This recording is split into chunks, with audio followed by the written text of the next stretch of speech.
Ibrani pasal 5. Ibrani pasal 5 ayat 11. Situ judul firman Tuhan, saya memberikan judul atau tema firman Tuhan, ada masalah serius. Nah saudara, kita perlu memperhatikan kehidupan kita supaya saudara, masalah-masalah yang serius ini jangan kita sepelekan. Amin. Ya, masalah yang serius ini jangan kita sepelekan.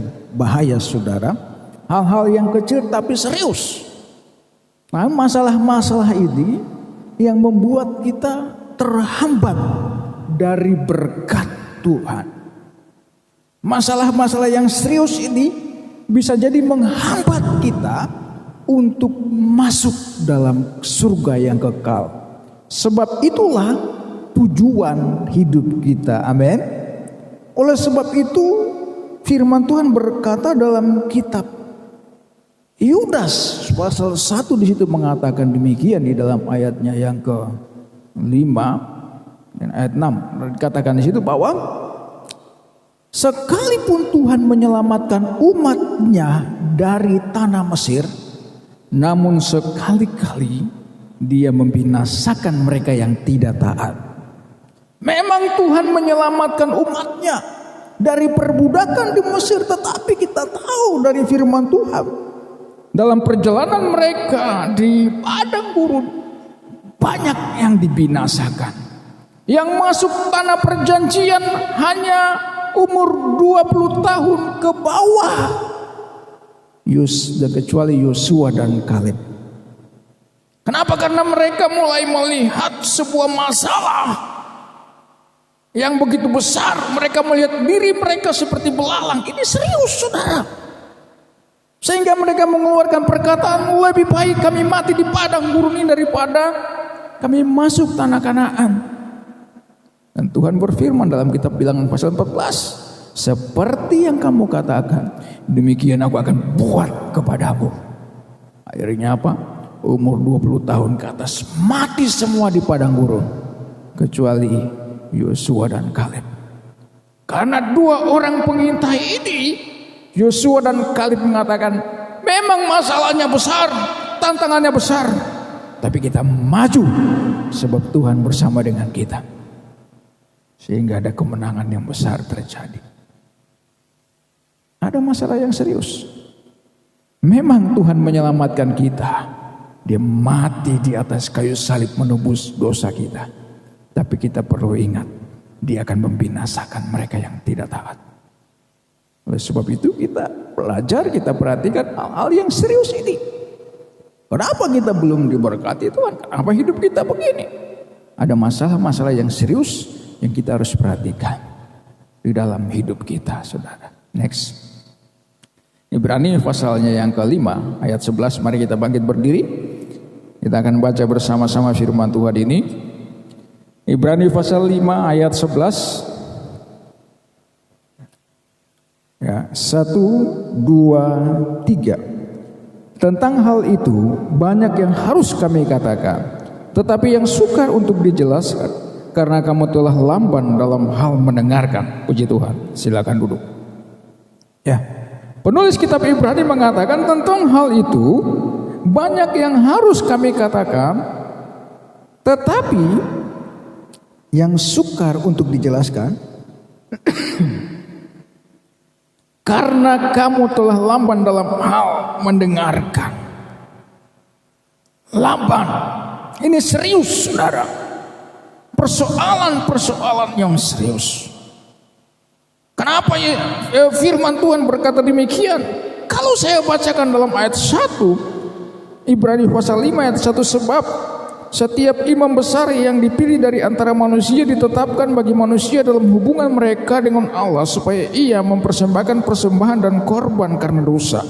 Ayat 2, ia harus dapat mengerti orang-orang yang jahil dan orang-orang yang sesat, karena ia sendiri penuh dengan kelemahan. Yang mengharuskannya untuk mempersembahkan korban karena dosa, bukan saja bagi umat tetapi juga bagi dirinya sendiri. Saya bacakan ayatnya yang ke-7. Dalam hidupnya sebagai manusia, ia telah mempersembahkan doa dan permohonan dengan ratap tangis dan keluhan kepada Dia yang sanggup menyelamatkannya dari maut. Dan karena kesalehannya ia telah mendengarkan. Dan sekalipun ia adalah anak, ia telah belajar menjadi taat dari apa yang telah dideritanya. Haleluya, sampai di situ saja. Nah saudara, dari penjelasan pasal 1 ayat 1 sampai 5 ini, sehingga kesimpulannya di dalam ayat 11 tentang hal itu atau hal-hal yang di atas itu, banyak yang harus kami katakan, kata penulis Ibrani ini, tetapi sukar untuk dijelaskan. Kenapa menjadi sukar dijelaskan? Karena saudara, mereka lamban untuk mendengar.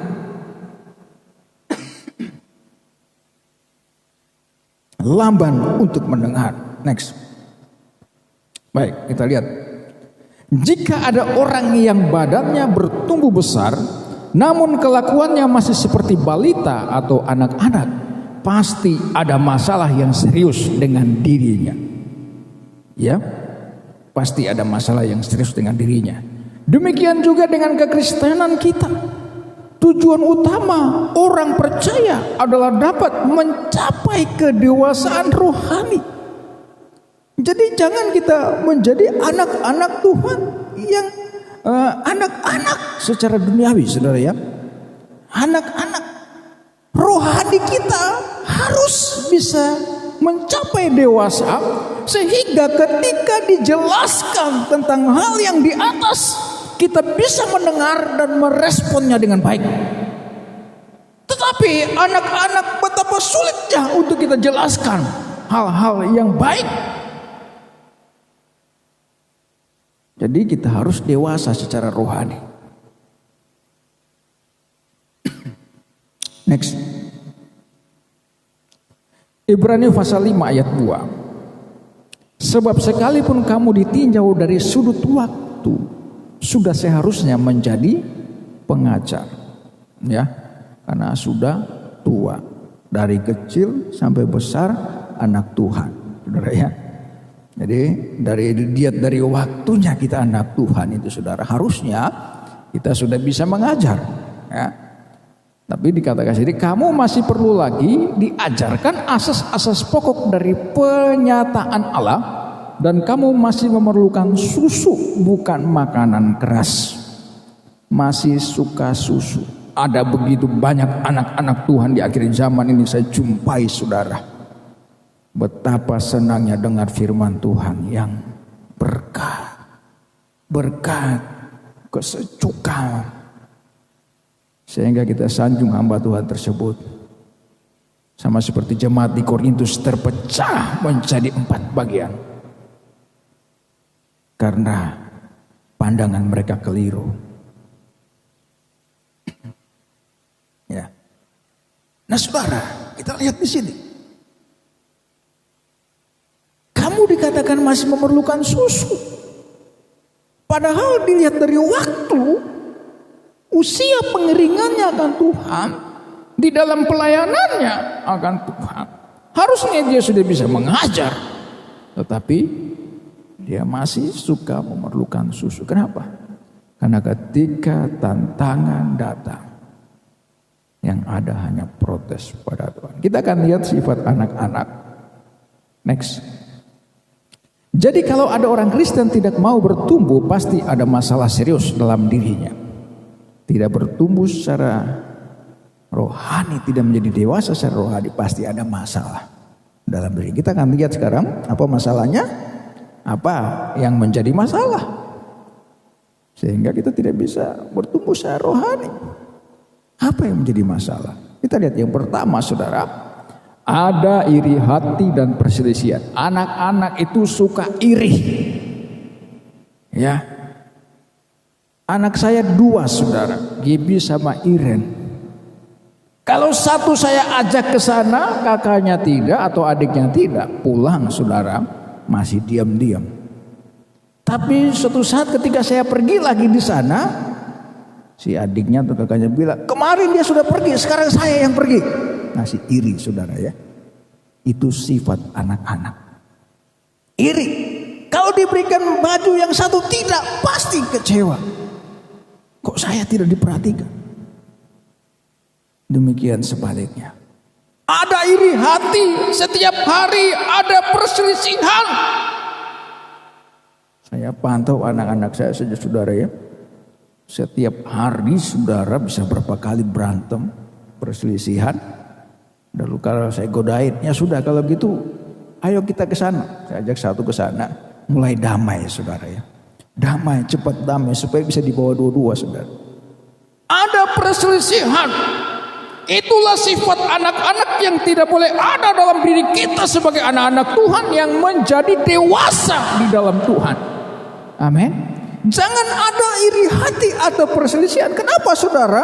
Karena firman Tuhan berkata dalam 1 Korintus pasal 3 ayat 3, karena kamu masih manusia duniawi, sebab jika di antara kamu ada iri hati dan perselisihan, bukankah hal itu menunjukkan bahwa kamu manusia duniawi dan bahwa kamu hidup secara manusiawi? Jadi menurut firman Tuhan, kalau ada perselisihan dalam diri kita, ada iri hati saudara, maka saudara yang terjadi kita adalah manusia duniawi, bukan manusia rohani, belum dewasa secara rohani.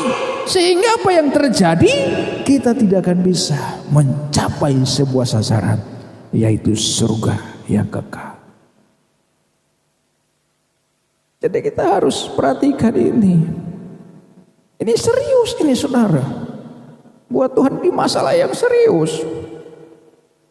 Dalam kitab Maleaki, umat Tuhan iri kepada orang-orang yang tidak kenal Tuhan. Lalu mereka mulai kecewa, mereka berkata, Tuhan percuma kami bergabung, percuma kami melakukan ini, percuma kami beribadah kepada Tuhan. Toh orang yang menghina Tuhan, orang yang berkata Tuhan itu begini-begini dan sebagainya, kok hidupnya diberkati Tuhan. Dalam kitab Maleaki pasal 3 Tuhan berkata begini, bicaramu kurang ajar. Kenapa ada iri? Iri kepada orang yang tidak kenal Tuhan. Mereka diberkati Tuhan, kok saya belum? Kenapa banyak masalah di dalam hidup saya? Kenapa banyak tantangan? Lihatlah dari sisi yang positif. Anak-anak Tuhan yang dewasa secara rohani melihat dari sisi yang positif. Amin. Haleluya saudara. Dalam kitab Daniel jelas saudara ya, yang pernah saya berkali-kali sampaikan. Daniel pasal 12 ayat 10, di akhir zaman nanti umat-umat Tuhan akan disucikan dan dimurnikan. Yang bijaksana mengerti ketika ujian itu datang. Orang fasik akan terus berlaku fasik.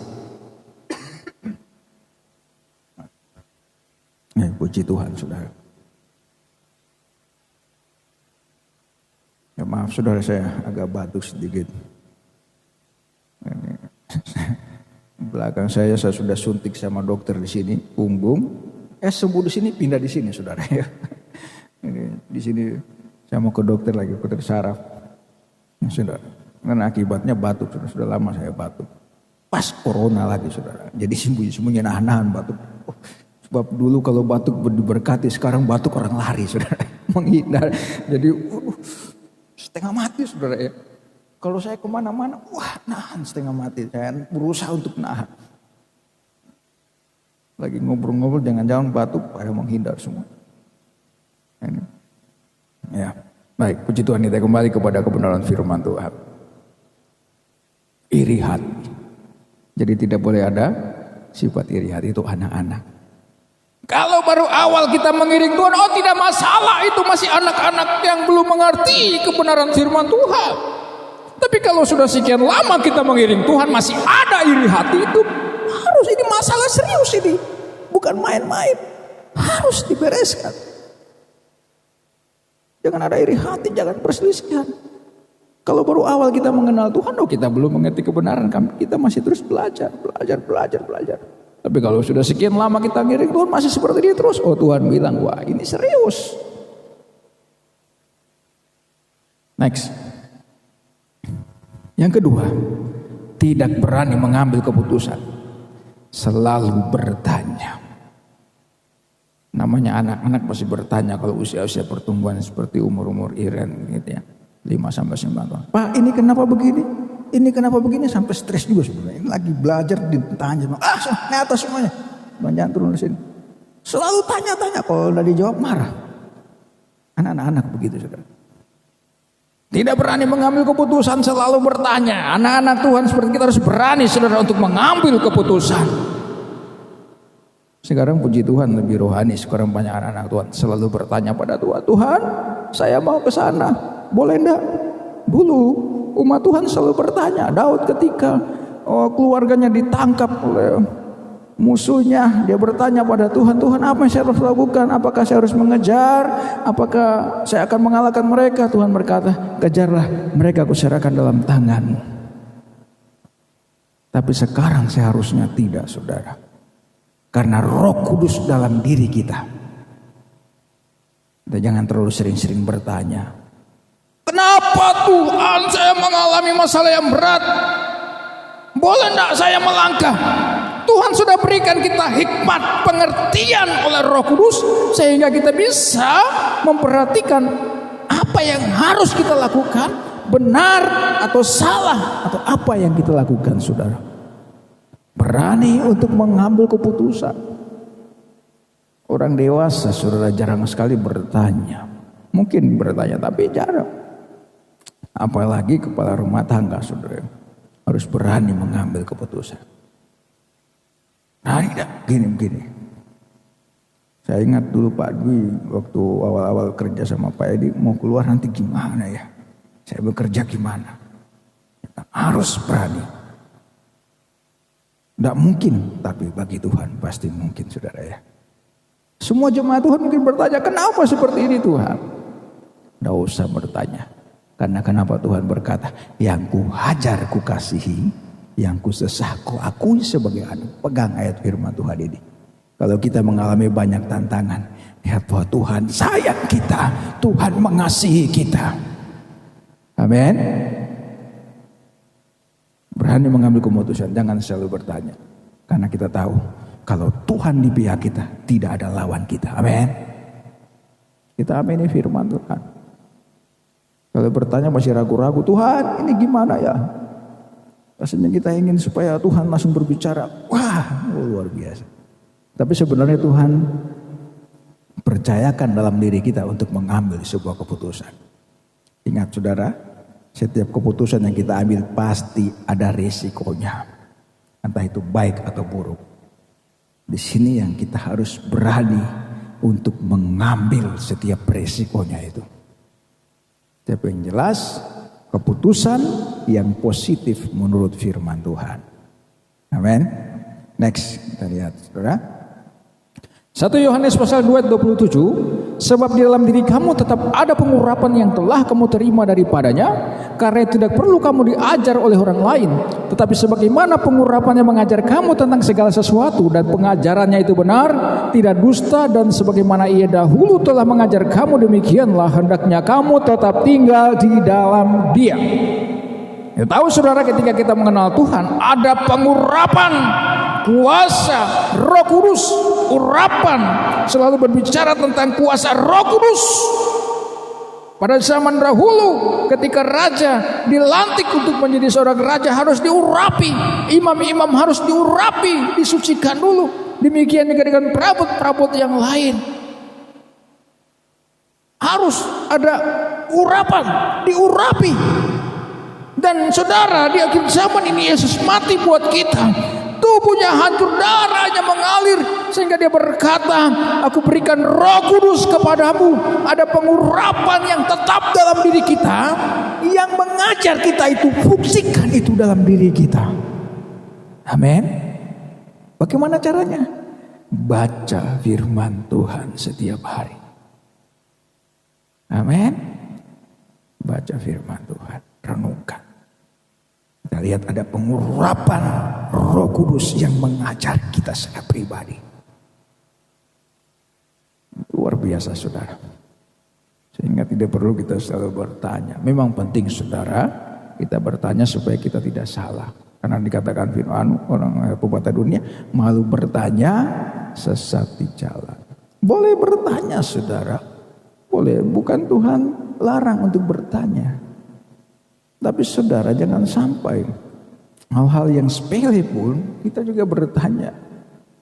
Tuhan kadang-kadang ingin membuat kita menjadi dewasa. Dewasa secara rohani. Ini serius saudara. Ini bukan hal yang sepele. Ini serius.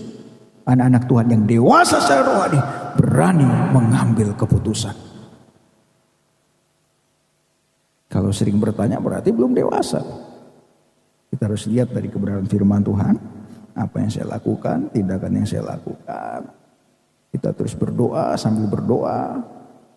Maka kita lihat jalan di situ. Kita akan mengerti, kita akan diberikan pengertian. Bagaimana untuk menjalani kehidupan kita dengan takut akan Tuhan. Next, yang ketiga. Takut, penakut atau tidak berani berbuat, menempuh, menderita dan segalanya. Anak-anak yang kecil, kehidupan mereka lebih cenderung takut. Ada yang mungkin tidak takut sama jarum suntik, tapi ada orang dewasa, tentara pun saudara ketika mau disuntik, wah mesti dipegang sampai nangis-nangis. Kalau dibuat videonya lucu sekali saudara. Saya juga dulu takut sekali disuntik. Kenapa saudara? Karena dulu nenek saya dulu dokter saudara, gitu ya. Kalau nyuntik orang, saya suka ikut ke kampung-kampung, suka rawat orang, suntik orang semuanya. Dulu jarumnya mahal. Jadi satu jarum itu mungkin buat suntik 10 orang sampai lebih saudara, ganti-gantian. Ya. Jadi kalau kita disuntik takut karena kalau waktu kita disuntik masih kecil jarumnya masuk bunyi saudara di daging-daging kerak gitu karena sudah tumpul saudara ya. Jadi sakit sekali. Jadi kalau habis disuntik itu tidak bisa jalan saudara sebaik. Itu rata-rata begitu dulu saudara ya. Jadi takut sekali, saya trauma kalau disuntik. Jadi kalau sudah ngomong suntik, aduh. Kemarin saya datang ke dokter ahli saraf, saya ceritakan, dia bilang, suntik Pak ya. Waduh, sudah meledak di jantung saya. Tidak apa-apa katanya, tidak apa-apa. Aduh, saya bilang gimana nih itu. Lagi ngobrol-ngobrol, sudah selesai Pak? Sudah. Oh, tidak terasa saudara, disuntik rupanya tidak sakit. Karena jarumnya baru sekarang. Waktu diimunisasi juga saudara, waktu divaksin imunisasi. Vaksin saudara. Dari malam sudah berdoa, Tuhan kuatkanku. Tuhan kuatkanku. Ini karena mau disuntik ini minta kekuatan dari Tuhan. Jantung sudah ketika mau divaksin di tensi, wah tensinya naik. Saya rasa karena takut mungkin saya. Ketika saya divaksin tidak apa-apa, lemas saja. Saya diam-diam saudara, tiba-tiba sudah selesai, tidak terasa saudara ya.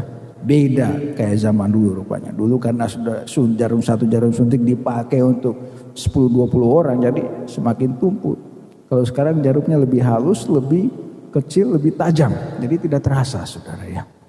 Tetapi saudara, kalau anak-anak tidak mengerti soal ini, entah itu masalahnya jarumnya baru atau kecil, yang penting takut disuntik. Saya ingat saudara, waktu anak saya Iren saudara imunisasi, saya antar ke puskesmas, wah bangga sekali dia dengan sepatu jalan. Setelah masuk lihat jarum langsung lari, saya kejar saudara, saya tangkap, saya pegang, sampai nangis-nangis saudara disuntik. Di sekolah demikian juga, sampai saya marah setengah mati, saya cubit dia saudara ya, karena takut mau apa waktu itu ya.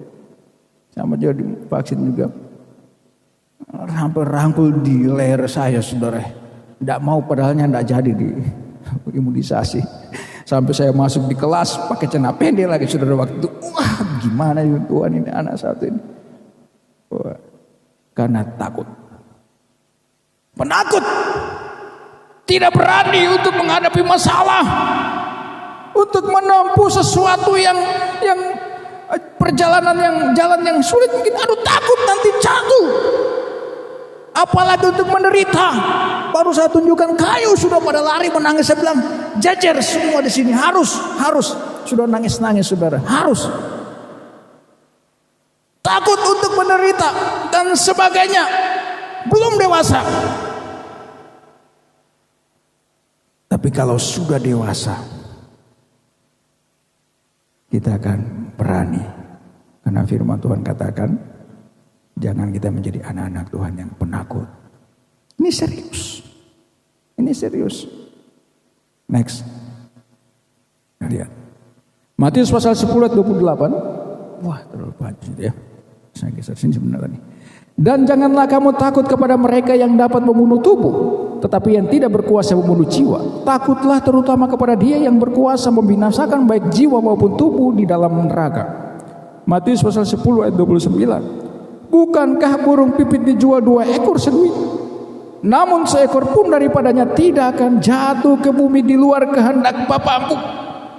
Ini sebuah ayat yang memberikan kita kekuatan yang membuat kita tidak perlu takut lagi bahwa burung pipit yang tidak berharga itu dia jatuh, dia mati ataupun mungkin sengaja orang tangkap. Kalau Tuhan tidak izinkan, tidak mungkin terjadi. Amin. Next, satu helai rambut pun. Matius pasal 10:30. Dan kamu, rambut kepalamu pun terhitung semuanya. Luar biasa Tuhan. Kita tidak perlu takut. Rambut kepala kita Tuhan hitung semuanya. Tidak akan jatuh, gugur satu pun kalau Tuhan tidak izinkan. Hal yang kecil, yang sepele pun Tuhan semua kendalikan. Kalau Tuhan tidak izinkan, tidak mungkin terjadi. Masalah apapun yang kita alami di jalan, kita sudah hati-hati, tapi terjadi hal-hal yang kita tidak inginkan. Tuhan izinkan semua itu, saudara, supaya kita tetap kuat. Matius 10 ayat 31. Sebab itu janganlah kamu takut, karena kamu lebih berharga daripada banyak burung pipit. Jangan kita takut, kita lebih berharga di hadapan Tuhan. Ayub berkata, siapakah manusia Tuhan sehingga kau perhatikan? Demikian juga pemazmur Daud berkata, siapakah manusia? Sampai dia bertanya demikian. Tuhan begitu memperhatikan kita.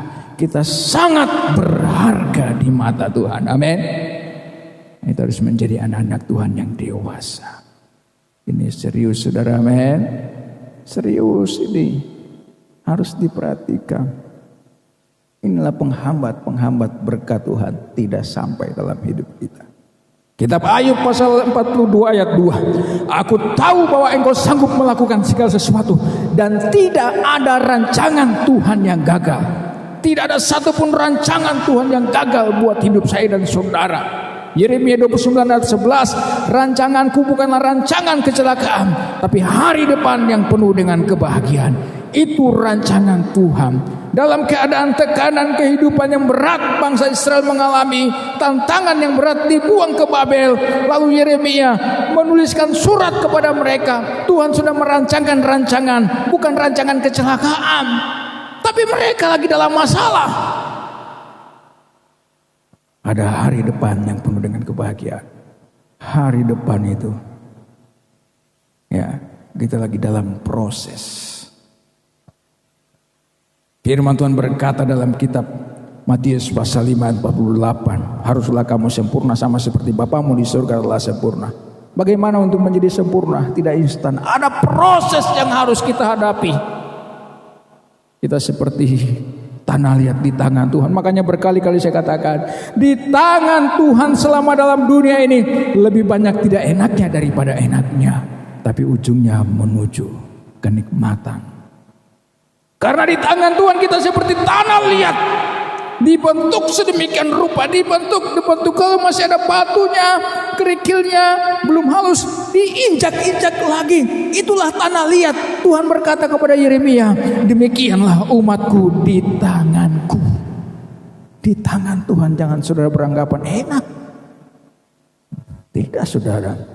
Di tangan Tuhan kita seperti tanah liat, dibentuk sehingga menjadi bejana yang indah, yang berharga di mata Tuhan. Amin.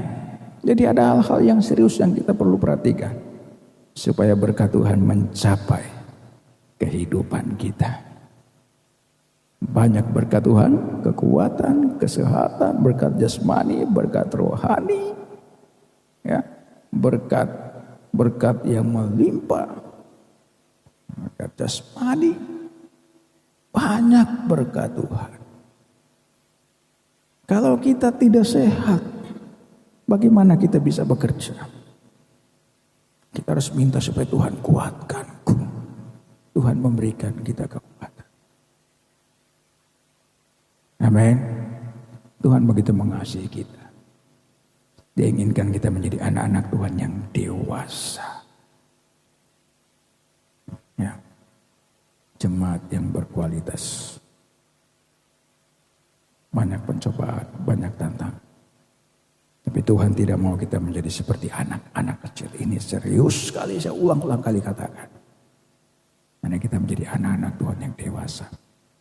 Melihat setiap tantangan, masalah dari sisi yang positif. Sama seperti Yesus dijelaskan tadi di dalam Ibrani pasal 5. Dalam hidupnya ayat 7, dalam hidupnya sebagai manusia, ia telah mempersembahkan doa dan permohonan dengan ratap tangis dan keluhan kepada Dia yang sanggup menyelamatkannya dari maut, dan karena kesalehannya ia telah didengarkannya. Dan sekalipun ayat 8, ia adalah anak, ia telah belajar menjadi taat dari apa yang telah dideritanya. Taat apa? Dari apa yang telah dideritanya. Dari ayat ini, dari pembacaan ini dalam Ibrani pasal 5 ayat 7 sampai 8 ini adalah sebuah kisah yang terjadi dalam kitab Injil Matius pasal yang ke-26 ayat 39. Ketika Yesus berdoa di Taman Getsemani, Dia berdoa supaya cawan penderitaan ini lalu daripadaku. Dia berdoa kepada Tuhan. Dan di sini firman Tuhan mengatakan Tuhan tidak mendengarkan doa daripada Yesus Kristus ketika dia berdoa di Taman Getsemani, tetapi dalam kitab Ibrani dikatakan dia mendengarkannya. Mendengarkannya belum tentu dijawab. Amin. Kita paham ya? Kita berdoa itu bukan berarti Tuhan tidak dengarkan. Tuhan dengarkannya dan belum tentu dijawab. Tuhan mendengarkan Yesus berdoa, kalau boleh penderitaan dilalu Tuhan sebagai manusia 100%, dan dia tidak sanggup untuk mengalami penderitaan. Di dalam keallahannya dia tahu bagaimana dia harus menderita. Dia harus disiksa, dihina, tubuhnya hancur, dia tergantung di atas kayu salib. Dia tahu, dan sebagai manusia dia tidak kuat untuk mengalami itu. Dia berdoa di Taman Getsemani, dia minta supaya penderitaan ini lalu. Tapi Tuhan katakan, biarlah kehendak-Mu yang terjadi. Kehendak Tuhan adalah Yesus harus menderita. Berarti apa saudara? Penderitaan itu bagian dari kehendak Tuhan. Kita jalani kehidupan kita. Dia taat, Yesus taat. Ini yang diperhitungkan. Tuhan mau kita taat apapun masalah kita. Amin. Tuhan Yesus memberkati kita saudara. Saya tidak perpanjang lagi firman Tuhan.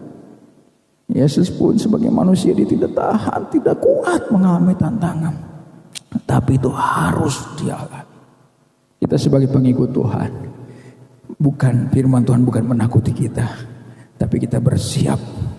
Kita menjadi anak-anak Tuhan yang dewasa secara rohani, yang dewasa.